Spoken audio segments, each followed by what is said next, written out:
Hello guys, welcome back to the channel. Joppy Noodle Legs here tonight with another Noodle film review.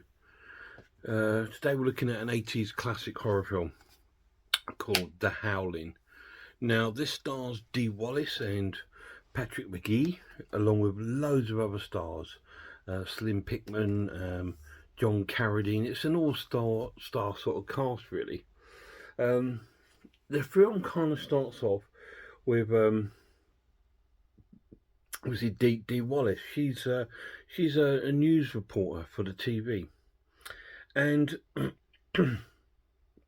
she's been asked to help with an investigation because she keeps receiving messages and phone calls from a serial killer, and we see sort of like sort of them preparing for her to sort of like go out, and they're trying to do a sting on him and catch him.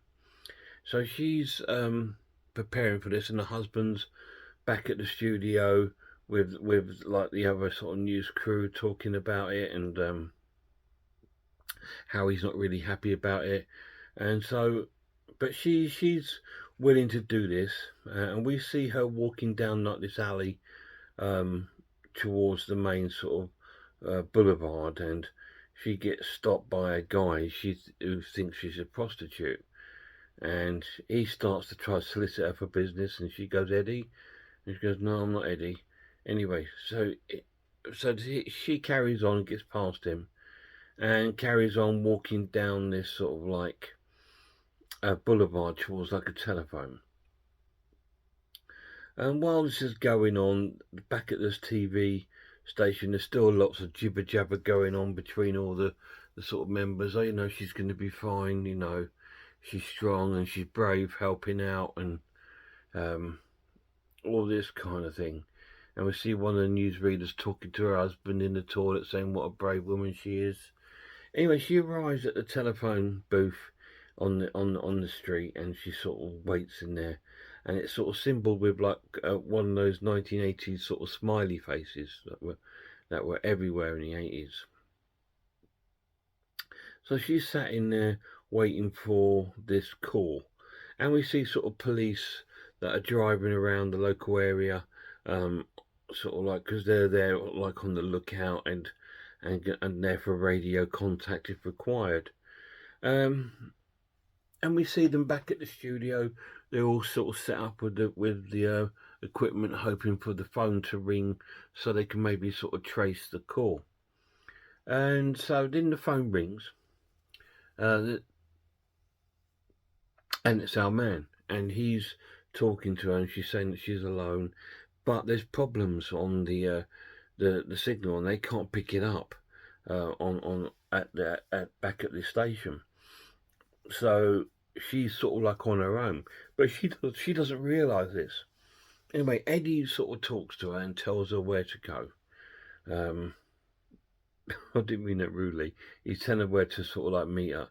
So she then leaves the booth and starts walking down the street past all these sort of sex shops and stuff like this. And again, the police are still in the car driving about, and you know, sort of like not really aware that there is no contact with her, because there's some sort of problem with the signal.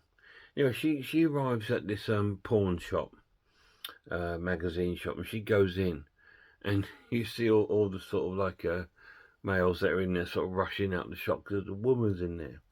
Anyway, so she sort of makes her way through to the back of the shop, through this bearded sort of curtain, and there's all these sort of like peep show booths, and there's one of them with the smiley face on it. So she goes inside.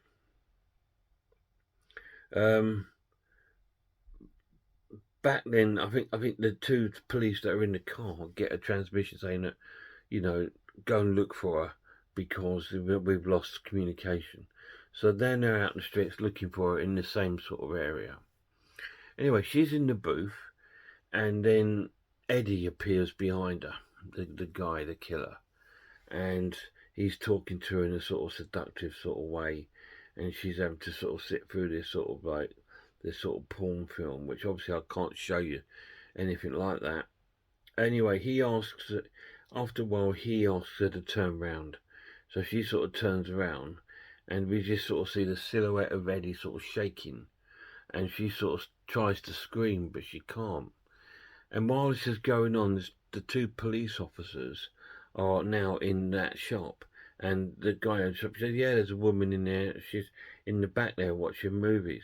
And then they sort of hear her scream as she sort of breaks her way out of this sort of like booth.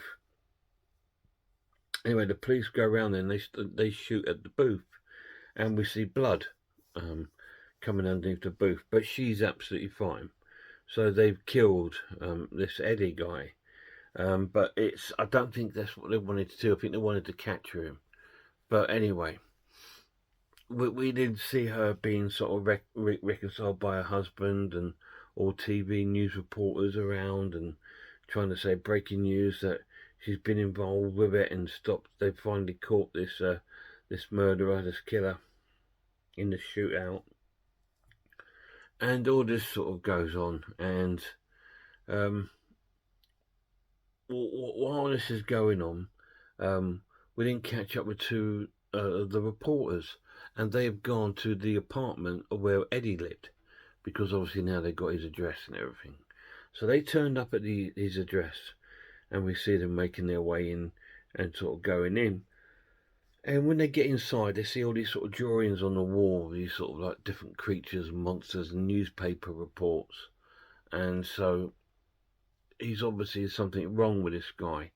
And then the woman heads towards the window and we get a jump scare.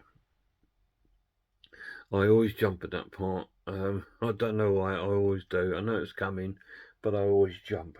And anyway, after that, they see all these sort of pictures and stuff like that on the wall, and they find a picture of like a bay area, like a beach and stuff that he's drawn. And he's also drawn a portrait of her, of Dee Wallace. And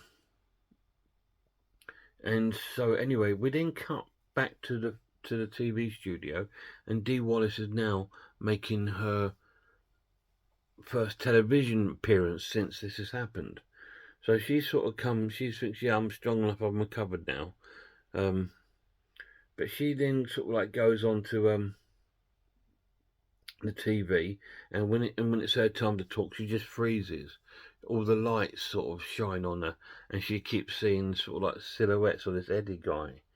Anyway, so they cut off from her, and they remove her, thinking she's not ready yet. And then we join her resting at home on the sofa, and she starts having nightmares with flashbacks of this Eddie guy again. Anyway, so after all this going on, she speaks to the psychiatrist, who's played by Patrick McGee, and he tries to help her out, and he suggests that he runs like a colony out in the countryside, by the beach, where all these his special patients go to sort of like relax and take time out of life, sort of thing. And he recommends that her and her husband go there. So they set off on their way to this colony to have a relaxation break and to sort of like get her head together.